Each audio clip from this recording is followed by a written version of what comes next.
Hey guys, it's Sarah Quinn with Grammy-nominated artist, I can say that's crazy, GAYLE. Hello. So first, congratulations. Thank you. I talked to you back in March, and I just feel like you've just grown so much. Thank you. Grammy-nominated artist, you're going on tour with Taylor Swift. And let's not also forget, you were nominated for New Artist of the Year at the 2022 AMAs. So it's just I'm just gonna let you. How you been? I've been good. I feel very lucky and happy to be where I am. I remember recently, probably within the past week, ABC played on the radio for the first time. Oh, wow. And I remember that being such like a monumental, exciting moment in my life. And so to be where I am now today and to be able to feel like I've grown as like a person and in my artistry and my music and my experience is really crazy, because that was such a peak for me in my career, in my life, in my experience so much. And so to look back and see that I was like the past and think I've like grown from that person in that moment is absolutely crazy to me, because that at one point felt like that was going to be just like the biggest, most exciting thing that I've ever done, and it still is one of the biggest and most exciting things that have ever happened to me. But now I get to say I have some other moments that also give me that feeling as well, which is crazy. And it's all in the same year. Like it's crazy. It's insane. It's incomprehensible. When you walked the red carpet at the AMAs, what was the first thought that went through your brain at the second you step on that red carpet? Like, Nessa Barrett was in front of me, and the first thing that happened was, "I hope you're miserable until you're dead," got stuck in my head. And then I was just like, be cool. Like, don't ruin this moment for yourself. And then the one thing that is still like an adjustment is that a lot of photographers yell at you when you're at a red carpet. Like, they yell funny things at you. They'll like yell your last name. They'll yell like sometimes rude things at you to get a reaction from you. And I'm not always great at getting told what to do. So when they're like, do this, and I'm like, I want just to kind of keep my patience a little bit. But it was a lot of fun, and it was very exciting. And I was just like, I'm glad I went to prom so I get to have a little bit experience. Not that it's similar in any way, but it kind of is, because you're like getting dressed up and you have no idea if anybody's going to be wearing the same dress as you. You have no idea really who's going to be there. I'm homeschooled, so the proms I was going to were very random. So you have no idea who's going to be there. Like, I kind of was grateful to have those experiences, because I was able to walk into a red carpet and be like, I kind of know what this is, but I have no clue what's happening or what I'm doing. That's really cool. Okay, now, do you get like special swag bags when you go? Sometimes you do. Like, I went to I was nominated at the EMAs, and so that was in Dusseldorf, Germany, and I got a pizza oven. You got a pizza oven? Here's the thing. How from Dusseldorf, Germany to Nashville, Tennessee, how do I get a pizza oven? That was my next question. How Did they pay for shipping? So here's the thing. Then they gave me a suitcase, right? And I was like, great, this is amazing. And then I opened the suitcase, and it's filled of so many things. I got pizzas? No, I wish. I got like, there was like condoms and like lube in there. They had like Fireball bottles in it. It was in a pizza oven. Life was great. I got like lighters. I got like a DNA test, a toothbrush, like lotion, vitamin E oil, a teeth whitening. They were just like, we don't know what Americans want. They just give you a bunch of random things, always. Or even I did the Capital One Summertime Ball this year, and I got like a bottle of strawberry cream tequila. Ooh. And like, because I was also in the UK, so I could legally drink, which was something I was not. Like, it felt so wrong to be in front of my mom and just holding a bottle of tequila. Like, I was just like, don't be mad at me. Like, please don't be mad at me. They gave this to me. Apparently, like, they gave me a toothbrush that was like $200.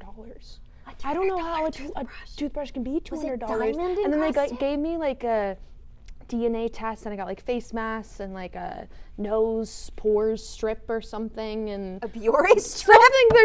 There's like a million random things. Like, they just went through, and then they're like, and then I'm very sentimental, so I can't get rid of any of it. Like, I'm just like, somebody gave me this, I must hold on to it. We were going to Spain and France and then LA after that, so then I was like, I have to take this to 3 different countries with me.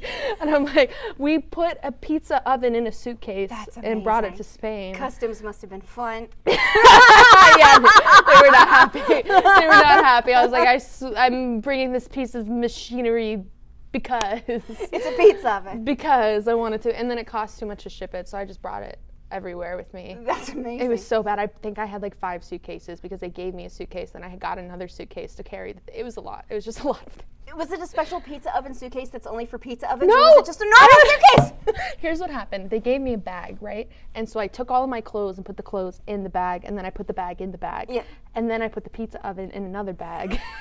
And then there's another suitcase, and I kept all of the things, and then I put more things in the suitcase with the things.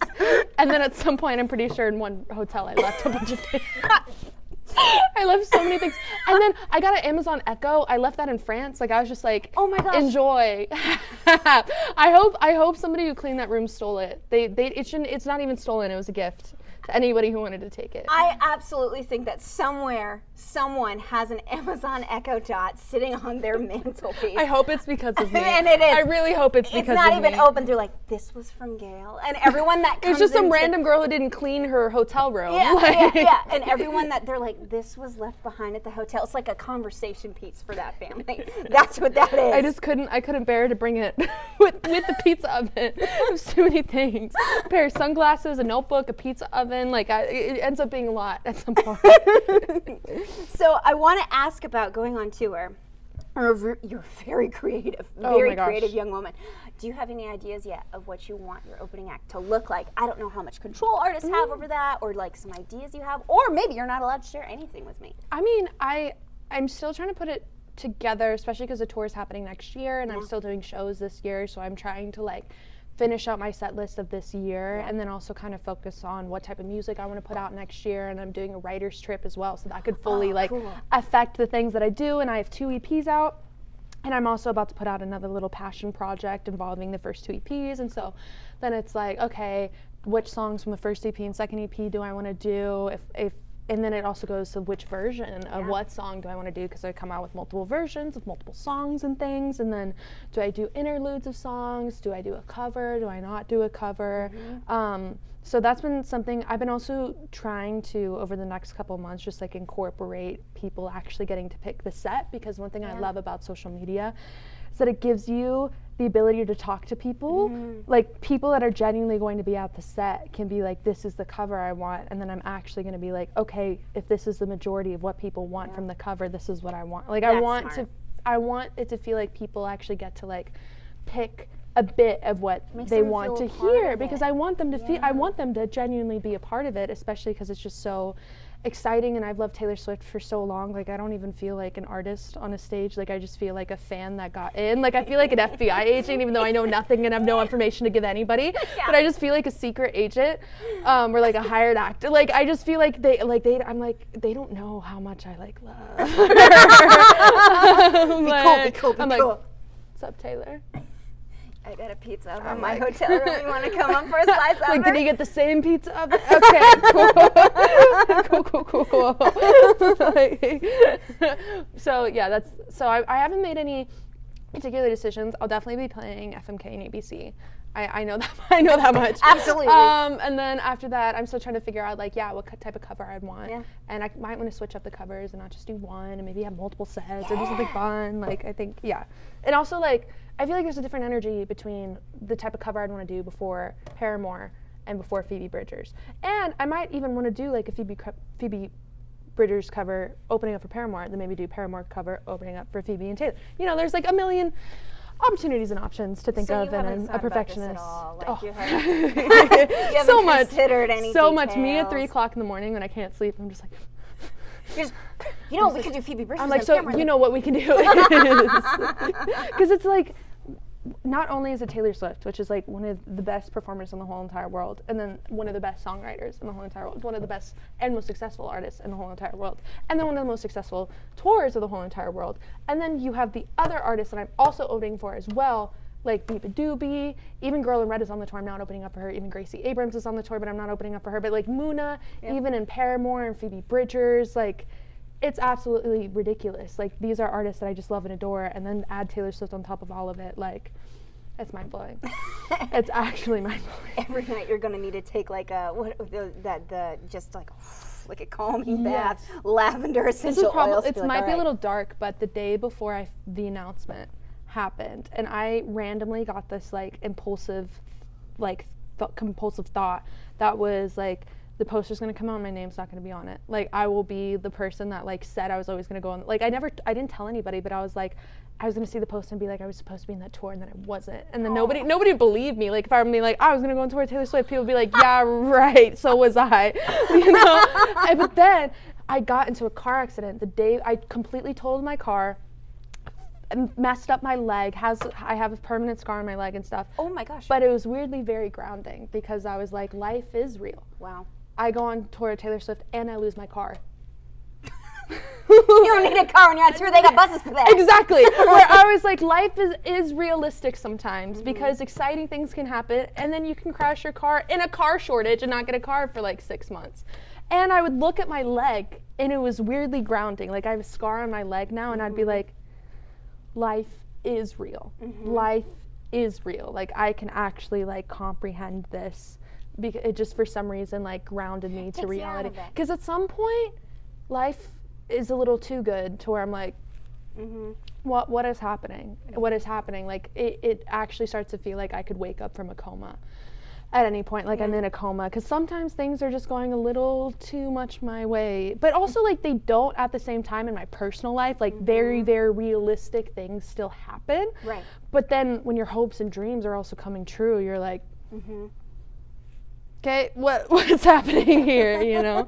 Yeah, no, absolutely. It grounds you. So any of your worries and stuff like that, it's like, you know what? No, this is tangible. I don't have a car. That's what I tell myself. I still don't have a car, and I still have a scar on my leg. To be honest, you don't need it. You really don't right now. Other people are going to drive you. Oh my gosh. Okay, so 5 random questions, then we're going to get to this game. I promise. Okay, and I ask everyone 5 random questions, but they're all different. Best breakfast food? Hash browns. Oh. Favorite brand before I go to the next one? Favorite brand, Waffle House. Yeah. Anything Waffle House. What's a movie you can quote every line to? Ooh, what is a movie I can quote every line to? I don't even know if I know a movie that I can quote. We can pivot to a favorite one if that's my favorite movie is About Time. That's my favorite movie ever. Okay. Because the relationship never goes wrong. Like, I feel like movies about relationships, something bad always happens, and then they break up, and then they get back together, and something. They're always so stable, and it makes me so happy. Okay. There's something about it. Their love, I love. Okay, I love it. All right, next one. What is a mantra you like to live by when things go wrong? And I think you kind of maybe already answered this with the revelation that you got in a car accident, but I'm going to let you up. You always have the right to prove people wrong. I think that's a good one. That's actually a quote from Taylor Swift. From when she was accepting an award, she always said, "You have the right to prove somebody wrong," and I was like, "I'm gonna take that one to heart." I love that. It's she said it empowering. beautifully, yeah. Okay. Okay. Now I feel weird asking this question, which is, what is your first car? I'm sorry. Shout out to Betty. She was a Toyota Corolla 2022. This year. It was a car from this year. Okay, are you ready? My first car was a Toyota Corolla. What Not color was 2020. it? It was a teal. Oh my gosh, that's beautiful. My car's a red. Back in the day. Yeah, she was scratched originally because I got a flat tire the first week, and then I drove my grandmother's car, and then I hit my car with my grandmother's car. It was so bad. It was so bad. Her car's little scratches on it, and now my car's totaled. So maybe I shouldn't be let to drive. But it's a very safe car. So shout out to the Toyota Corolla, because I went through 2 cobblestone mailboxes, and I was fine enough. Ow! No, we don't need to know how. There was a deer in the middle of the road, okay? I live in Nashville, freaking Tennessee, and I go on the freaking back roads in the middle of the night, and I'm speeding, maybe, possibly. To be determined. Going a very legal speed limit. And then you see a deer, and you're like, not Bambi, and then you just swerve, and I saved the deer. I was about to, well, you know what? I saved the deer. You're just a good citizen. But because I saved the deer, some people thought I was crazy, because they're like, she's making this up. There's no deer. She would have hit the deer if the deer was actually there, but I didn't. The deer was real. The deer was very real, and I did not hit the deer. You're just a good citizen. You're a lover of I'm like nature. a really good person. So. You're welcome to your community. Yeah, you're welcome, dear. Bambi. Okay, last random question. If you could have any superpower, what would it be? Telekinesis. Because I feel like there's a lot of loopholes with telekinesis. Like, you can make yourself fly if you have telekinesis, technically. Were you an X-Men fan? Because that's a little bit, that's yeah. kind of the creative thinking of like X-Men right there. So I had a couple friends move in with me during quarantine when they lost their apartments and things, and it just kind of like worked well for people to live with me, and I was just like, might as well. My mom was cool with it because I was like, might as well. And I had one friend watch the whole entire Marvel universe, everything, and I didn't watch all of it, but I popped my head in and out, just got to see the highlights. And there's something where also like you could technically like read people's minds if you like reach a certain frequency telekinetically. Like, there's a bunch of loopholes you can get if your power is telekinesis. Not that you needed that explanation, but there's no explanation and my answer.